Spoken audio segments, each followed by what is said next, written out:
Pero por el momento me gustaría analizar, Daniel, contigo, un poco cómo ha afectado emocionalmente este estallido social a la ciudadanía en el día a día, a personas comunes y corrientes que se levantan en la mañana a trabajar, que si bien antes se demoraban hasta 2 horas y media, hoy día se están demorando 3, lo veíamos, 3 horas y media en llegar a su lugar de trabajo. ¿De qué manera afecta? De muchas maneras. La verdad es que un estallido social, una crisis, lleva a que las personas nos llenemos de emociones, de incertidumbre.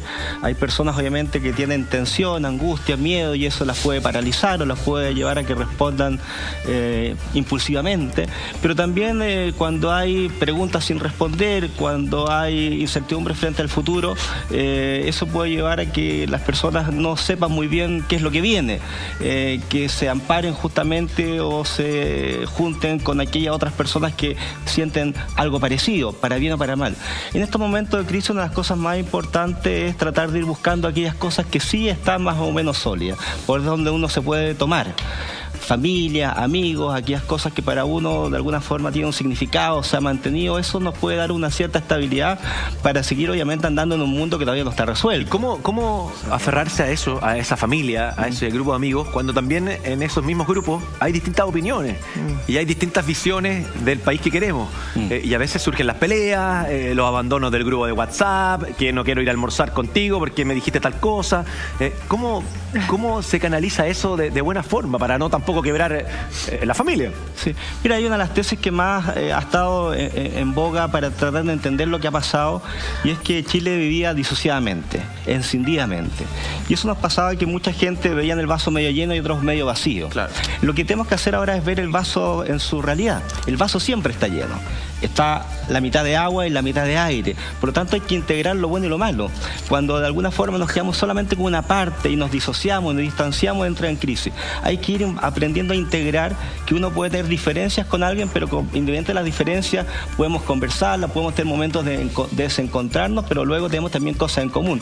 Cuando logramos colocar tanto las cosas que nos encuentran como las que se encuentran, sin que nos separen definitivamente, hacemos un gran paso y un logro. Ahora el tema es encontrar esos puntos. Yo no sé si a alguno le ha pasado, pero por lo menos yo en 2 chats grupales se ha ido gente. Y a mí también. Por conversaciones donde yo siento que es una persona cercana, que efectivamente hay una lógica de conversar. Yo creo que en la política lo más rico es conversar con gente que no piensa como tú, porque ahí uno se va enriqueciendo. Pero pasan estos sistemas como, no sé, estamos todos en shock, siento yo. Estos cortocircuitos que generan las peleas. Lo otro que yo veía un escrito a través de las redes sociales, y no sé, Daniel, si tú me puedes ayudar. Había mucha gente que decía: chuta, me siento obligado a ir a marchar. Y me siento obligado porque si no voy a marchar, como que no soy parte de este movimiento y me estoy quedando en mi casa sin hacer nada, sin preocuparme del resto. Pero también me genera angustia ir a marchar, me genera ansiedad, no puedo estar con mucha gente. Y veía un escrito en las redes sociales, que no me acuerdo qué psicólogo lo escribió, que hablaba de: todos podemos hacer la lucha desde nuestras áreas. No te obligues a hacer algo que tú no te sientes emocionalmente tranquilo haciendo. Y no te sientes fuera. No significa que vas a hacer menos o más parte de esta lucha, de este cambio social, por estar o no con la olla marchando. Puedes estar desde tu casa, puedes hacerlo a través de conversación. Entonces, ¿qué mensaje le podemos enviar a esa gente que realmente siente que por no estar marchando lo están excluyendo de este movimiento? Sí, 2 cosas importantes. La primera, totalmente de acuerdo con tu reflexión. Hay diferentes formas de participación. Algunos lo harán justamente marchando, otros lo harán reflexionando, haciendo comunidad, una forma muy interesante. Cabildos, apoyando. Es un tema importante. Y otra cosa también que se nos olvida es que de repente en este tema de hacer los cambios, algo lo decía Nicolás, estamos todos obviamente muy motivados, con mucha vitalidad para buscar cambios, pero también tenemos que descansar en algunos momentos. Claro. Entonces hay gente que yo la he visto que está marchando todos los días y llega un momento, como tú también lo planteabas, que ya no puede marchar más, está cansado, agotado físicamente. Y uno no le está diciendo a esa persona que se olvide de seguir marchando, pero tiene que descansar hoy.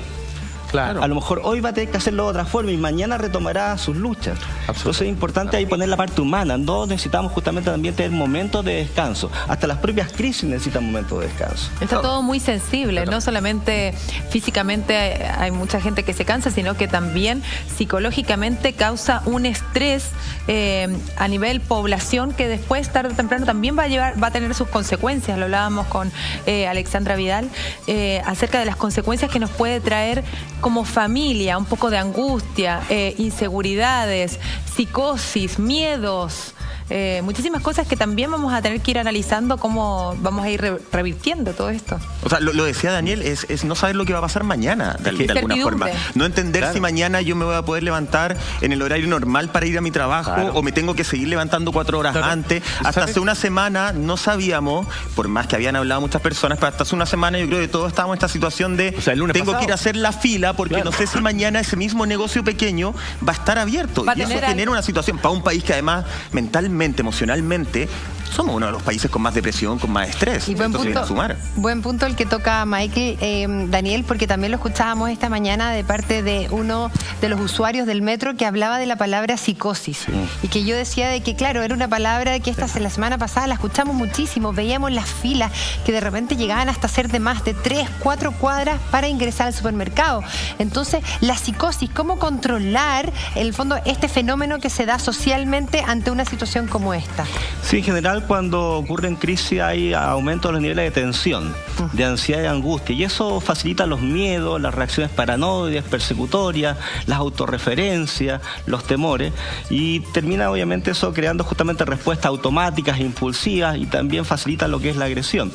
Por lo tanto, todo lo que nos ayude justamente a tranquilizar y por otro lado a conectarnos con otros nos ayuda muchísimo. Concretamente se ha visto que en la medida que yo mantengo esto como algo mío, como algo obviamente que tiene que ver con mi propia verdad, no la comparto con un otro, no me encuentro con otro, todas esas cosas van a facilitar que yo tenga conductas justamente psicóticas, no es la palabra psicótica, conductas que en el fondo son paranoides, descontroladas. El hecho de que yo pueda conversar esto con otro, ser parte de comunidades, va a hacer que estos elementos que son intensos, que son descontrolados, se vayan aplacando y seguiré pensando lo mismo, pero de una forma más tranquila, y eso se requiere.